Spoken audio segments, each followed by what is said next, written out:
Have you ever stumbled upon a headline so bizarre, so outlandish, that you just had to dig deeper, unable to resist the urge to find out what's really going on beneath the surface? That's exactly how I found myself on an unexpected journey, investigating a wild and almost unbelievable claim. Uzbekistan, the so-called most sinful country of 2025. The idea seemed almost laughable at first. Uzbekistan, with its breathtaking ancient cities, legendary Silk Road heritage, and deep-rooted traditions, hardly fits the image of a place overflowing with vice and excess.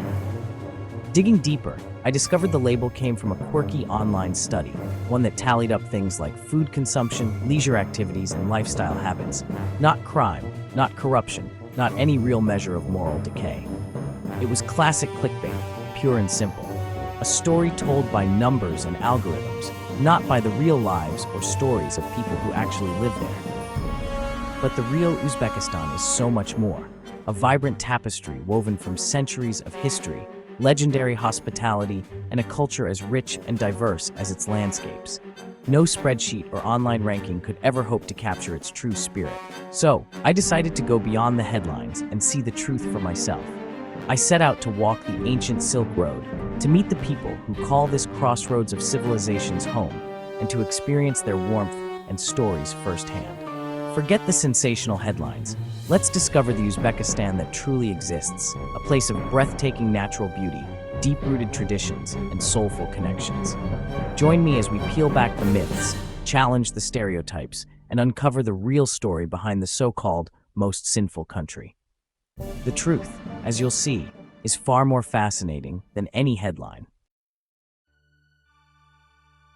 The first thing you notice in Uzbekistan isn't sin, it's hospitality.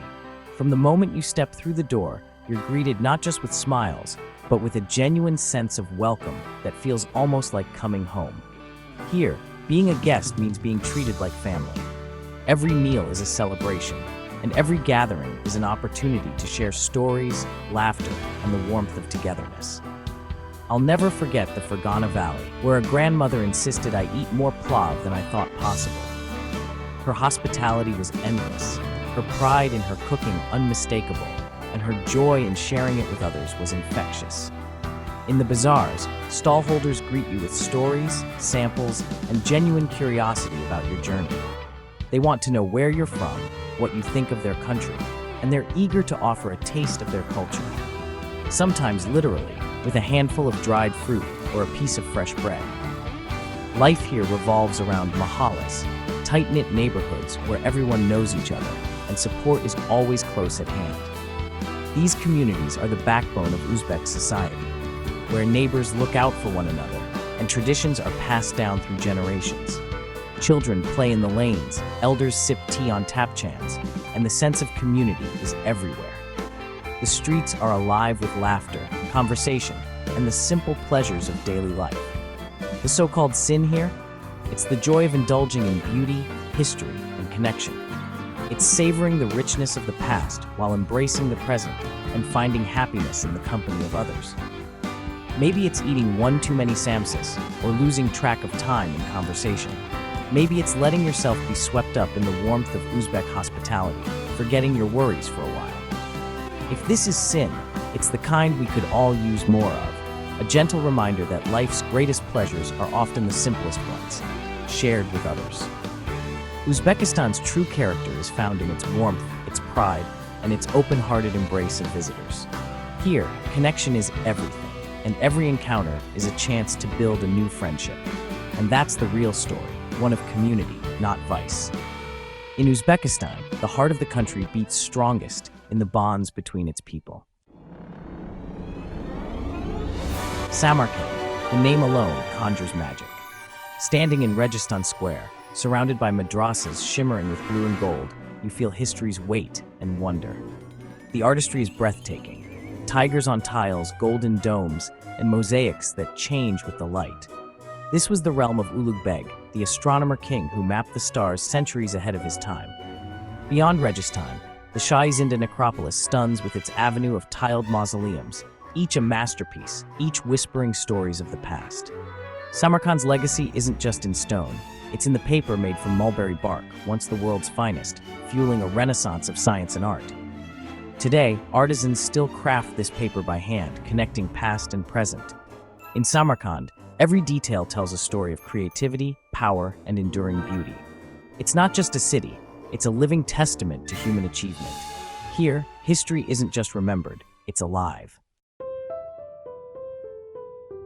If Samarkand is the Silk Road's heart, Bukhara is its soul. Its old city is a maze of alleys, hidden mosques, and rose-filled courtyards, like stepping into a fairy tale. At Liabi House Plaza, locals gather under mulberry trees, playing chess and sharing tea as life drifts by. Bukhara's trading domes buzz with artisans, coppersmiths, embroiderers, and weavers, each preserving centuries-old crafts. The Kalan minaret, once the tallest in Central Asia, survived Genghis Khan's destruction. He spared it for its beauty. Today, it stands as a symbol of resilience and artistry.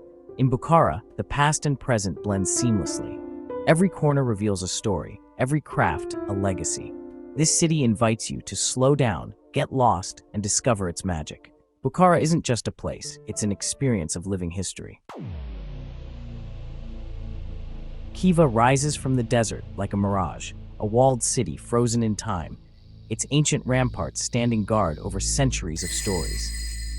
From above, the city appears as an island of history, surrounded by the endless sands of the Kizilkum Desert, its walls glowing softly in the morning light. Entering the Ichan Kala, you're transported to a world of sand-colored mosques, minarets, and winding streets untouched by modern life. The air is thick with the echoes of traders, scholars, and travelers who once walked these same paths, their footsteps woven into the very stones beneath your feet. At dawn, the city glows with turquoise and terracotta, the Kalta Minor minaret and Islam Koja minaret painting the skyline. The first rays of sunlight catch on the glazed tiles, making the minarets shimmer like beacons, guiding visitors through the maze of history that is Khiva. The Juma Mosque, with its forest of ancient carved pillars, feels like a sacred grove, each pillar a unique piece of history. Some are etched with intricate patterns, others worn smooth by centuries of hands, all standing as silent witnesses to the prayers and gatherings of generations past. Khiva's silence at sunrise is pure magic. The city seems to hold its breath, bathed in golden light, as if waiting for the day's stories to unfold once more. But its legacy goes beyond architecture. This is the birthplace of Al-Khwarizmi, the mathematician whose name gave us algorithm and whose work shaped our digital world. His revolutionary ideas, born in these ancient streets, continue to influence science and technology across the globe. Standing here, you realize genius can emerge from the most remote places. The spirit of innovation and discovery lingers in the air, reminding us that even the quietest corners of the world can change the course of history. Khiva is a living museum, a testament to creativity and endurance. Its people continue ancient crafts, preserving traditions while welcoming curious travelers eager to learn and connect. Every stone, every shadow, tells a story centuries in the making. The intricate carvings and weathered bricks whisper secrets of empires, conquests, and daily life long past. In Khiva, the past isn't just preserved, it's palpable. You can feel it in the cool shade of the alleys, in the quiet reverence of the mosques, and in the warmth of the people who call this city home.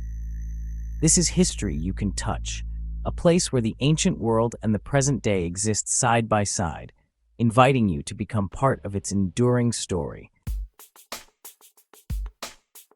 After the ancient wonders, Tashkent feels like a leap into the future. The capital blends Soviet-era blocks, modern towers, and leafy boulevards, a city rebuilt after a devastating earthquake. Its metro is a hidden gem, each station a work of art, from cosmic blues to poetic mosaics. Tashkent pulses with creativity, trendy cafes, art galleries, and designers reinventing tradition. Yet the old city endures. At Chorsu Bazaar, under a turquoise dome, the air is thick with spices and the bustle of daily life.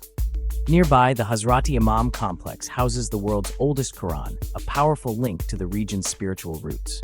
Tashkent is a city of contrasts, where past and present dance together. Here, tradition and innovation create a rhythm all its own. Our journey through Uzbekistan shatters the sinful myth and reveals a land of warmth, resilience, and wonder. We've wandered legendary cities, met artisans and scholars, and felt the embrace of a culture built on connection. Uzbekistan isn't a headline, it's a living story, rich with beauty and meaning. The real treasures are the moments, a stranger's kindness, a child's laughter, tea shared in a sunlit courtyard.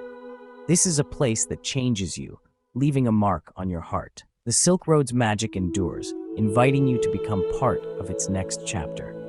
So let your curiosity guide you. Learn, explore, and maybe even plan your own adventure. The greatest stories are the ones we live ourselves. If you're ready for more journeys like this, join our community and keep discovering the world's hidden wonders. Your next adventure awaits. Uzbekistan is just the beginning.